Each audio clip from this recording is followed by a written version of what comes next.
Noctes Atticae, Aulus Gellius, liber secundus, capitulum 12.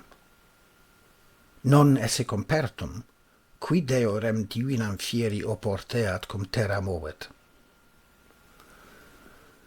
Quanam esse causa videatur, quam obrem terrae tremores fiant, non modo his communibus hominum sensibus opinionibusque incompertum, sed ne inter physicas quidam philosophias satis constitit, ventorum nevi agitans becus hiatusque terrae subeunttium, anaquarum subter terrarum cavis undantium pulsibus fluctibusque, ita uti videntur existimasse antiquissimi Graecorum, qui Neptunum saesic tona appellauerant, an cuius aliae rei causa alteriusve Dei ac numine non dum etiam secuti diximus procerto creditum.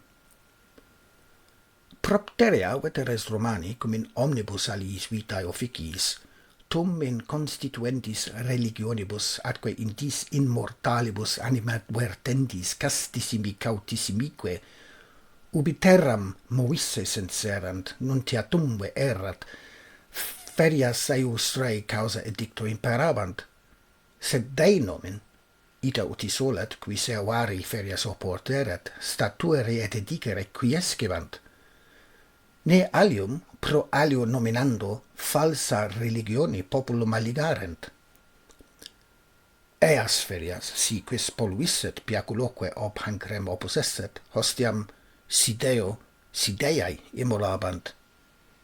Edque ita ex decreto pontificum observatum esse Marcus varo dicit, quoniam et qua vi, et perquem Deorum Dearumve terra tremeret incertum esset. Sed de lunae solisque defectionibus non minus in eius rei causa reperienda se exercuerunt. Quipe Marcus Cato, vir incognoscendis rebus multi studii, incerta tamen et incuriose super eare opinatus est. Verba Catonis ex originum quarto haec sunt. Non lupet scribere quod in tabula apud pontificem maximum est, quotiens anona cara, quotiens lunae aut solis lumine caligo aut quid obstiterit. Usque adio pauri fecit rationis veras solis et lunae deficientium vel scire, vel dicere,